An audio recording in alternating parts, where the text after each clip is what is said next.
E aí, galera, tudo bem? Bom, existe uma falsa visão conservadora que está predominando no Brasil, tá? E ela não é conservadora. Ela não é conservadora. Ela é mais uma face do socialismo. E é isso que eu quero mostrar para vocês aqui hoje, tá? Para que você não seja enganado, tá? Muita gente tem tentado tacar pedras em mim agora, porque eu tenho mostrado uma visão um pouco diferente do que realmente é ser conservador, tá? Porque o verdadeiro conservador, ele quer as coisas como elas eram antigamente, certo? E mesmo dentro dos atuais conservadores, o cara que pensa assim é considerado um reacionário. E quando a gente fala em como as coisas eram antigamente, inevitavelmente nós chegamos ao aspecto da análise ética e moral. E é aí que o conservadorismo se encontra com uma visão que é chamada pelos antropólogos e economistas aí de paleolibertarianismo, que justamente é a linha de argumentação do tão aclamado filósofo favorito dos conservadores, Olavo de Carvalho. O problema é que, como o brasileiro ele costuma não se aprofundar muito nas coisas, ou melhor, ele não tem o costume de se aprofundar nas coisas, ele fica naquela visão de que Olavo só fala mal de comunista. Não. Olavo de Carvalho fala coisas como imposto é roubo, governo é uma merda, basicamente, o Estado é corrupto. Confiar no Estado, meu Deus do céu. O Estado, a atividade predominante do Estado é meter a mão no seu bolso. O Estado diz do quê? De imposto. Imposto é um negócio que ele obriga você a pagar. Né? Então, não é como você comprar uma coisa que você paga porque quer. Paga em troca de um bem ou em troca de um serviço.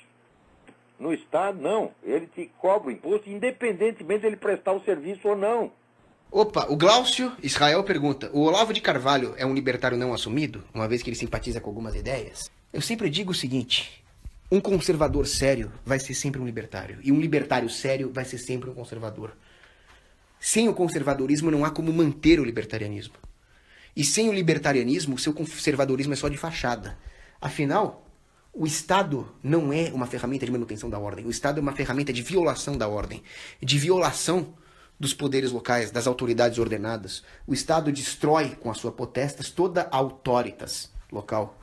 E assim ele cria desordem, ele impede que a população organize os seus próprios mecanismos garantidores de ordem competindo no mercado. Portanto, o resultado vai ser a supressão da ordem como bem econômico. E o resultado vai ser desordem, assim como o resultado do comunismo clássico é a escassez. Logo, não faz sentido você ser um conservador e defender uma autoridade, e defender que as autoridades ordenadas sejam destruídas por uma potestas artificial que é o Estado. Não faz nenhum sentido. Então, para mim, conservadorismo e libertarianismo é quase que a mesma coisa. Aí, claro, dentro de uma ideologia política libertária ou conservadora, você pode ter uma moral mais ou menos conservadora. Você pode ser daqueles puritanos, né, que andam todos de gravatinha ali, ou você pode ser um cara mais baladeiro. Mas aí já está no campo do livre-arbítrio. E esse é, em essência, um discurso paleolibertário. O melhor a fazer é preparar o terreno para algum debate futuro. Lembrando que debate só existe quando as duas partes têm acesso a um corpo comum de dados e informações. Será ótimo que se os conservadores começarem a ler von Mises, Hayek e Rothbard. Tanto é que o próprio Olavo de Carvalho, ele reconhece que o livro chamado Democracia, o Deus que Falhou, que é um livro libertário, ele é irrefutável. O argumento de Hans Hermann Hoppe em Democracy, The God That Failed, é irrefutável. Inclusive, ele é as bases para o que a gente chama de anarcocapitalista. Então, deixa eu te dizer uma coisa, meu irmão e minha irmã. Tá? Se você defende um Estado totalitário, seja ele conservador, ou seja ele socialista, comunista, etc., você é um comunista da pior espécie. Você é um comunista burro ainda por cima, porque não sabe ainda o que está falando. Tua visão é curtíssima. E você acha que você é um conservador. No livre mercado, já disse Paulo Cogos. Agora, uma coisa que me irritou foi o Nando Moura se autodenominar conservador para defender uma agência reguladora do livre mercado, uma autarquia, controlada por políticos. Barbaridades como Banco Central, inflacionismo, imposto de renda, reforma agrária, proibicionismo, eugenia, relativismo moral, expansão da democracia via sufragismo eram outras bandeiras defendidas por aqueles canalhas progressistas que também defendiam regulação. E Nando Moura apoia isso. Ele não é um conservador. Se tu fremes diante do mercado, clamando por regulação do Estado, para trás, inditoso esquerdista! Não serás nunca um conservador capitalista! Se fremes diante do mercado pedindo regulação do Estado, não serás nunca um conservador capitalista. Serás sempre um comunista de merda. Então, basicamente, essa é a minha opinião e eu não vou mudar ela. Não importa quem vem aqui, não importa se eu goste da pessoa, não importa se eu me identifique com outras coisas que essa pessoa fala, seja ela quem for. Se fremes diante do mercado, pedindo, clamando por regulação do Estado. Para trás, inditoso esquerdista! Não serás nunca um conservador capitalista. Porque se você é um conservador de verdade, você reconhece que quando não havia Estado, é como as coisas eram antigamente. E como as coisas eram antigamente, antes dessa corrupção, desse antro corrupto, hipócrita e porco desse governo, destes governos regidos por uma mão oculta, invisível,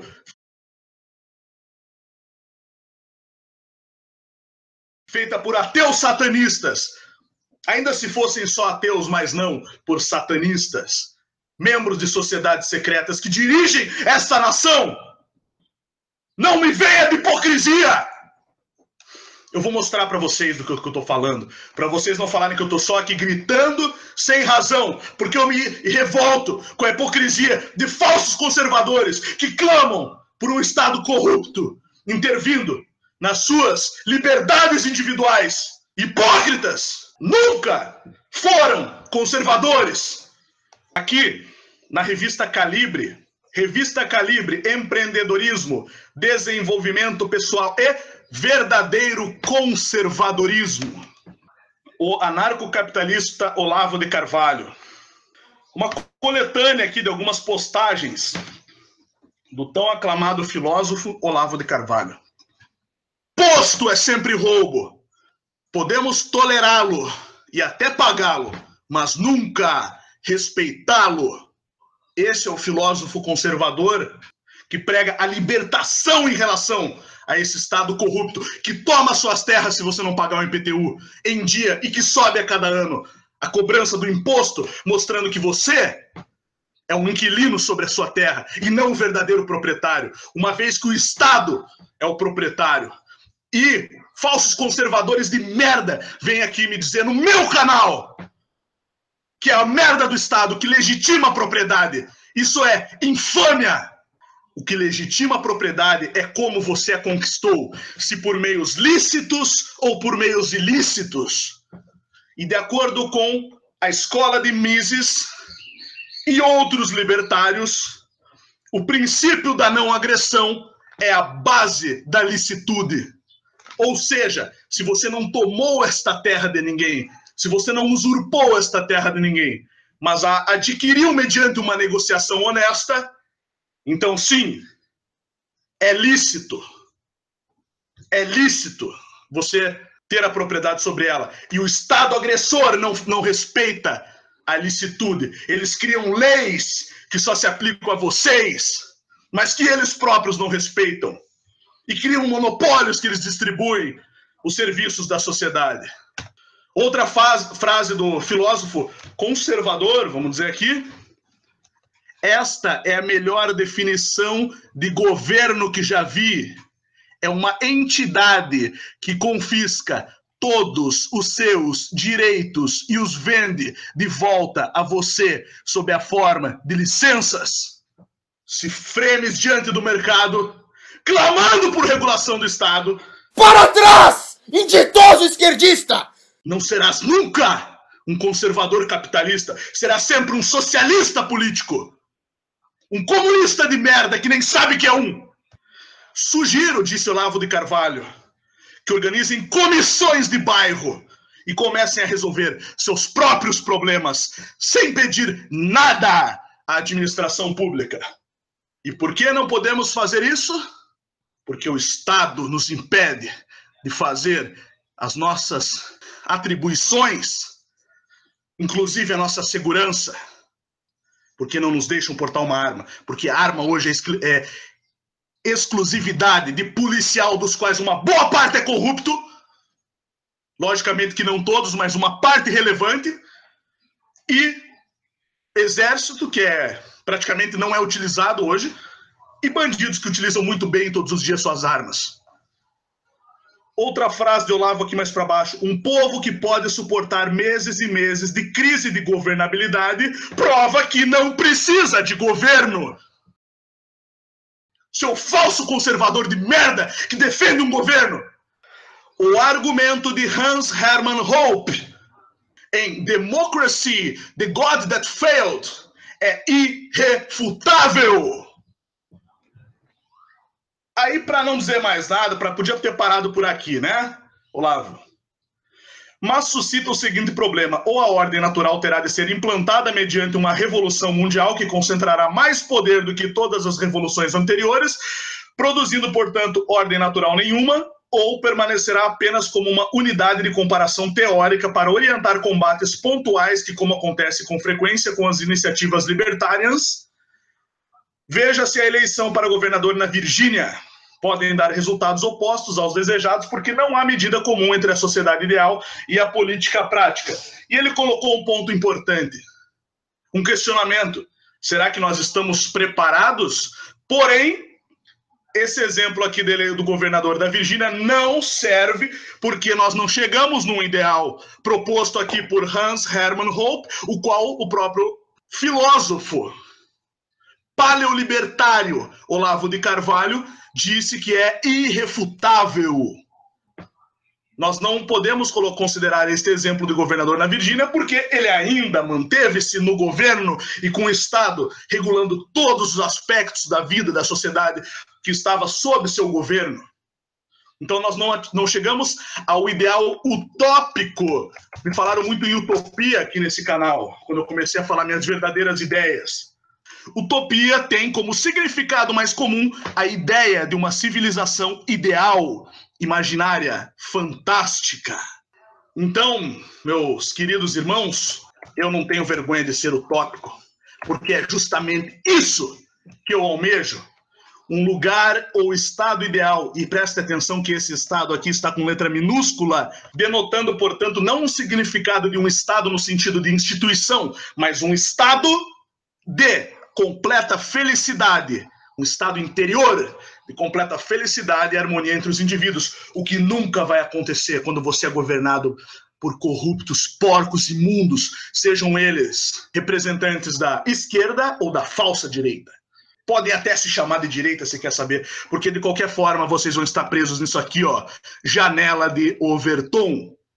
A janela de Overton, basicamente, é a divisão que eles causam quando ficam brincando de esquerda e direita, esquerda e direita. E sabe o que pode acontecer nesse país?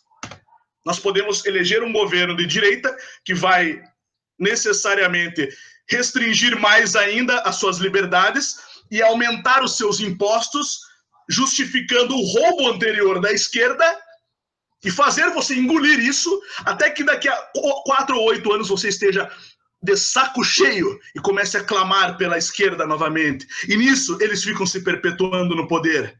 De direita para a esquerda. De direita para a esquerda. E você fica feito um palhaço enquanto eles perpetuam-se no poder, equilibrando a balança de 4 em 4 anos, para evitar que o pior aconteça para eles, que é a diluição dessa mão oculta invisível que dirige a sua vida. Vamos continuar com o nosso filósofo libertário anarcocapitalista favorito.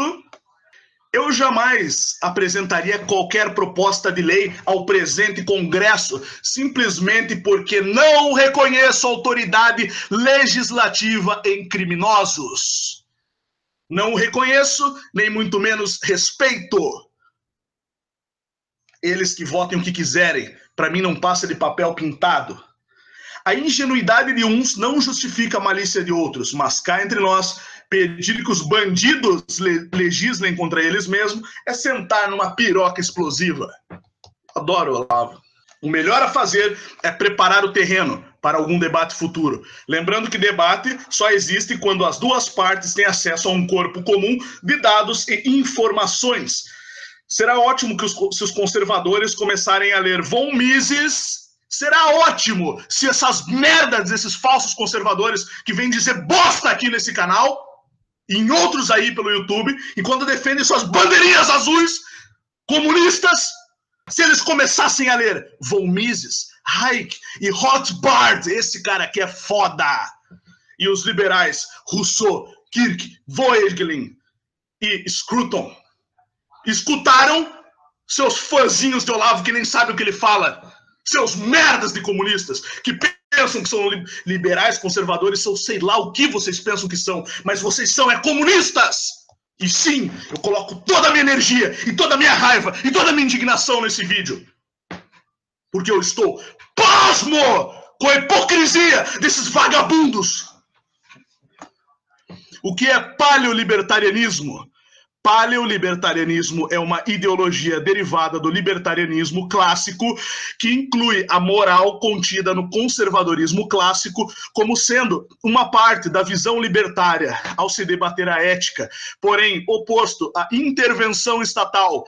Repito, porém oposto à intervenção estatal, coerção ou imposição da mesma perante as pessoas. Você não precisa de um Estado. Essa variação do libertarianismo foi descrita por teóricos anarcocapitalistas que vocês nem sabem do que significa, para falarem tanto lixo quanto vem falando. Primeiramente por Murray Rothbard. Murray Rothbard, repito, Murray Rothbard. Seus analfabetos políticos deveriam ler isso daqui antes de fazer vídeo de merda! Como uma forma de oposição ao progressismo social do liberalismo mainstream. Ou seja, o paleolibertarianismo nada mais é que o libertarianismo clássico com o requinte de se enfatizar o lado moral juntamente com o ético e não apenas o ético. Ou seja, paleolibertarianismo é você colocar a sua moral cristã junto com a ética na sociedade. Porra! Na prática, o que muda é se declarar abertamente contra atos imorais e dar relevância à moral, porém sempre lembrando que a premissa deve ser ética e que a moral não deve nunca se tornar uma regra coletivista! Seus comunistas que adoram uma regrinha coletivista sob uma roupagem hipócrita, falso conservador, fariseu de merda! Vai defender fariseu, filho da puta! É isso mesmo, porra! E dar relevância à moral, porém sempre lembrando que a premissa deve ser ética e que a moral não deve nunca se tornar uma regra coletivista. Eu tenho nojo dessa palavra. Hipócritas, raça de víbora, filhos da serpente, sinagoga de Satanás, falsos conservadores de merda que acham que têm o direito de tacar pedra.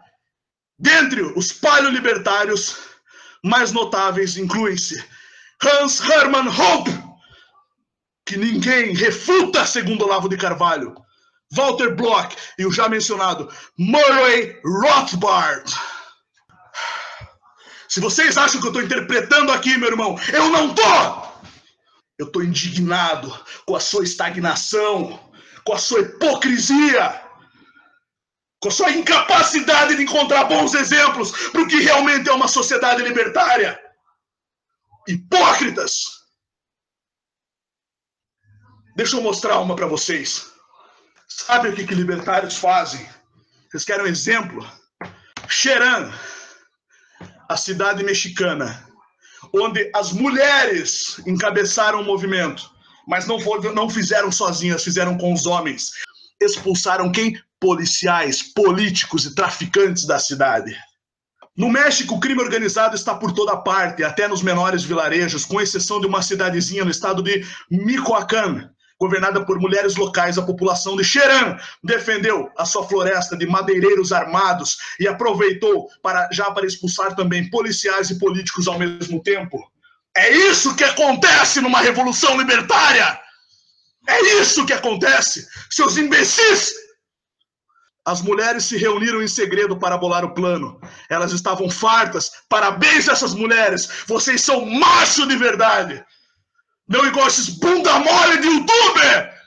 Elas estavam fartas dos assassinatos e sequestros que haviam se tornado rotina e tinham raiva dos homens mascarados que circulavam pela cidade extorquindo pequenos comerciantes. Além disso, durante mais de 3 anos, elas assistiram indignadas aos caminhões passando, um a um, carregados de madeira recém-cortada de suas florestas. Antigamente, os cartéis mexicanos lidavam exclusivamente com drogas, mas eles diversificaram seu modelo de negócios e hoje tentam dominar outros setores lucrativos, incluindo a indústria madeireira, a base da economia de Xerém. Em 2011, os madeireiros estavam chegando perto da nascente da água da cidade. Estávamos preocupados, recorda Margarita Elvira Romero, uma das conspiradoras. Se você corta as árvores, há menos água. Nossos maridos têm gado. Onde eles beberiam água sem nascente? Ou seja, os políticos corruptos estavam dando aval para traficantes zoarem com a cidade e a polícia estava fazendo vista grossa, pois recebia propina. Um grupo de mulheres foi à floresta tentar dialogar com os homens armados. Elas foram verbalmente agredidas e perseguidas. A partir daí o plano evoluiu. Elas sabiam que era muito perigoso confrontar os madeireiros na floresta, perto do manancial. Então decidiram que interromperiam a passagem dos caminhões na cidade com a ajuda dos vizinhos. No começo do dia 15 de abril de 2011, o levantamento de Xerém, ou Levante, começou. Na estrada que leva à floresta, diante da casa de Margarita, as mulheres pararam as picapes e levaram alguns dos madeireiros como reféns. Ao nascer do dia, quando soaram os sinos da cidade de El Calvário e rojões explodiram, alertando a comunidade do perigo, a população de Xerém correu para ajudá-las. Foi tenso. Alguns mais esquentados tiveram que ser contidos e convencidos pelas mulheres de não enforcar os reféns em uma árvore antiga na frente da casa de Romero. Todos corriam pelas ruas com suas facas nas mãos, diz Melissa Fabian, que na época tinha 13 anos. As mulheres estavam correndo para cima e para baixo, com o rosto coberto. Dava para ouvir as pessoas gritando e os sinos tocando sem parar. A polícia municipal chegou com o prefeito e homens armados vieram libertar seus amigos reféns. Houve um confronto entre moradores, madeireiros e polícia. O conflito terminou após um jovem atirar um rojão em 2 madeireiros que ficaram feridos. E Xerém, uma pequena cidade de apenas 20 mil habitantes, iniciou sua jornada rumo à autonomia. Lembrar daquele dia me dá vontade de chorar, diz Margarita. Foi como um filme de terror, mas foi a melhor coisa que poderíamos ter feito. Moradores de Xerém aprenderam a manejar armas para defender a cidade. A Ronda Comunitária é uma milícia formada por homens e mulheres da comunidade e ela patrulha todo o território do vilarejo de 20 mil pessoas, né? Aqui é uma delegacia, eles mesmos reprimem os crimes. Melissa Fabian, estudante de 18 anos, diz sentir-se mais segura na cidade do que em outras cidades de Michoacán, que é dominada pelo tráfico essa província, esse estado, né? Xerém ainda não é completamente independente, pois ainda recebe alguns recursos estaduais e federais, mas a sua autonomia é reconhecida da mesma forma que as comunidades indígenas. O banimento dos partidos políticos foi aceito pela justiça, que confirmou o direito da cidade de Xerém de não participar de eleições locais, estatais e federais. Eu sou William Wallace e estou vendo um exército de meus conterrâneos que está desafiando a tirania. Viemos lutar como homens livres. E vós sois homens livres. O que iriam fazer sem liberdade? Lutareis? Não! Eu não quero morrer! É isso? Não! Fugiremos! Para sobreviver! Sim. Lutem e talvez morram. Fujam e viverão. Ao menos por um tempo.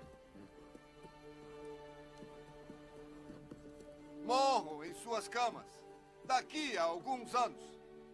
Não valeria a pena trocar todos esses dias a partir de agora por uma chance, só uma chance, de vir aqui e dizer aos nossos inimigos que eles podem tirar nossas vidas, mas jamais irão tirar a nossa liberdade! Alma Cubra!